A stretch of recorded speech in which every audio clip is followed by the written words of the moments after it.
y'all. How's everyone doing? It has been a time, and I am just now getting back to a place where I can tell you guys what's going on. So I never announce when I'm going out of town, especially on social media. But now that I'm back, way back, I had a trip where me and Lance went to, for some of you who may have seen on my Facebook or my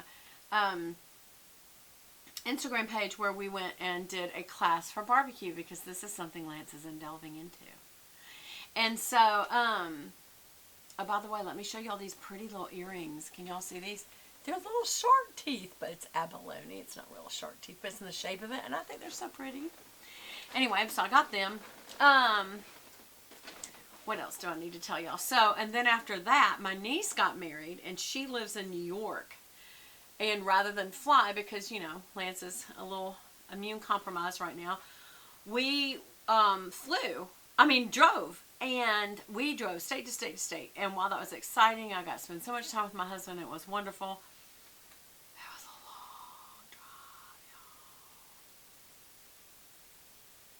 y'all. Okay.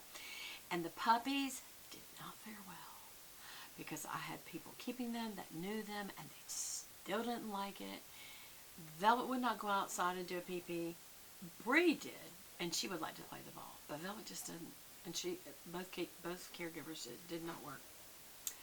So anyway, I thought I would just say hello.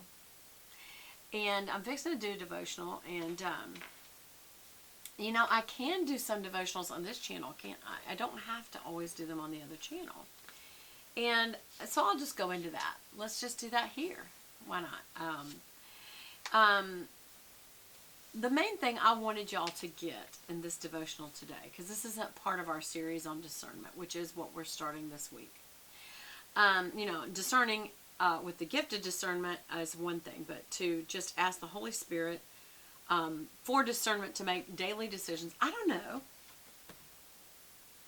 I think He can give us these things regardless. But anyway. Oh, one more thing. I got my little earring cuff on today, so I thought I'd show y'all that. Anyway, so if I had to tell you anything at all about God and you, it's how much He loves you. He's very fond of you. He loves you very, very, very, very much. And if He had, you know, one of those the little plastic photo things in the wallet, in His wallet, you'd be in there. I'd be in there. He has a big wallet. But if you had a refrigerator, your picture would be on it. I remember once our grandbaby told her school teacher, she said, they were like, Heather, why do you keep doing so-and-so? And she was just kind of, I think, being a little difficult. And she said, my men daddy has a picture of me on his refrigerator, and the bear will not bite me. And we're like, what? And it just touched my heart that she was so sure that her men daddy was aware of her, that her concept of this imaginary bear that could hurt her and bite her and kill her was not going to bother her, because her men daddy had a picture of her on his refrigerator. So the bear will not bite her. I thought it was adorable. Did you know that if God had a refrigerator, your picture would be on it? Think about all the things He does for you every single day. Just remind you how much He loves you. He sends you flowers in the spring. He sends you a beautiful sunrise every single morning, and a wonderful sunset every evening, and a beautiful moonset. And His telephone line's always open. Like, I've been having cell phone problems, y'all. And do you know what? He never has cell phone problems. His line's always open to listen to us and communicate with us. Always. I don't want to over-analogize this. I mean this. He is always listening if you are always turning to Him. For every single thing, He hears you. And there's something really special about the fact that He chose our heart. Have you ever thought about that? No matter where we are, He's available to touch our heart. He gave us our heart for him. And he knows our name. He's crazy about us. He absolutely adores us. And he has our name written on his hand, the Bible tells us. I feel like I've got a little bit of the sneeze going. Anyway, y'all, if the cross isn't evidence enough, he was willing to go to the cross for you. That's how much he loves you. For some people say, yeah, well, I can't tell it. Well, tell this. He went to the cross for you. Have you forgotten the past? It's all about today and things that don't appear to be going your way, and that's all that matters. Or have you thought about the fact of what he has done already for you? Is that so forgotten? Is there anybody else that always has your name right on their mind right now? Anybody that you can think of always has your name and my name right on their mind all the time. And Isaiah 49:16 says that he has written your name on his hand. On his hand. You know what? I don't think that our hearts are large enough to contain all the blessings that he has. How much love he has for us. I don't think we have the ability to receive it all. So every time that you look out into a beautiful field on the side of the highway or out in the woods of flowers, just those wildflowers, you just remember, whenever you see that beautiful sunset or the moon rises and it's captivating, you just remember that was for you. He did that for you because he can. First of all, he's God. There's nobody else that can because he's the creator. So he's the one that can do it. But he does do it. And he does it for you. That's what we forget. He did all of this for us. He didn't need it. He did all of this for us. And sometimes I wonder, does he ever whisper in our ear, do you like it? I did it just for you.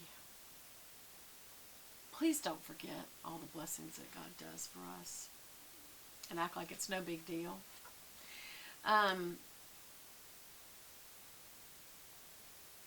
He gives us so many gifts and so many signs of his love. He could have made the earth boring and flat and gray, like all the cubicles and all the new decor is just gray. It's like, gosh, I'll be glad when this is over. At least I like people talk about the 70s. I like the warm earth tones at least. But he splashes that orange from then. He splashes it all around in the sunrise and all kinds of flowers and citrus fruit and all that kind of stuff. He casts this beautiful, beautiful blue up into the sky and into the sea. Beautiful greens. And all the animals get to enjoy all that too, by the way. I was just thinking of the birds that enjoy the sky. And you know, all the cute little things that he did with nature, like furry-tailed squirrels and these stunningly beautiful birds and animals, the stripes on a zebra, the mane on a lion. Oh my gosh, the flippers of a porpoise or a whale or a shark. All the billions of minnows that are in the sea that feed all that. And that's not how he intended it. They were all in harmony until man, who he put in charge of all of nature, fell. And then the curse of man fell on all of nature. And the Bible tells us that they're groaning, waiting for the return of Christ because they want it all to be under and over. And I think of all the other things he does. You know, we get all these beautiful, expensive perfumes, and do you know that they come from flowers? A lot of the scents or like scents that are copied chemically are from flowers that he gives these beautiful smells and the aromas of foods and the taste of the foods that we have. All these things that he did, all just so you can see that look on your face that you love it. Have you ever wanted to do that for your loved one? Just see that wonderful look. And you're not an accident. For every human being that's ever been conceived, whether they were born or not, this is the decisions of man. God conceived you. He conceived me. He has conceived every single one of us, and we are a gift. We are not an accident. We are a precious gift, and that's how we should treat it. We are a divine work of art that God created. The Psalm 139:14 tells us that we are knit together in our mother's womb. Knit together. We weren't mass produced. We weren't assembly line produced. We were made individually, deliberately, specifically, and lovingly. We've been positioned on this earth where we are, where we came into, even if it's a good or bad situation. God's got this. We just have to turn to Him. He is the Master Craftsman. He is the one who made it all. And He thinks you're the best thing that there is. He loves His animals and loves His creation, but you are the best thing. He is on the sidelines cheering for you. And when I say on the sidelines, I don't mean that He can't affect things. He's not impotent. He is not. He is omnipotent. He can handle anything and control anything. He is not at the disposal of Satan or any demon. He is in charge. They are at His disposal. Now, why He interacts with them, I don't know. There's a relationship He has with angels we don't understand. But God is looking past the finish line, y'all, and He's applauding your steps.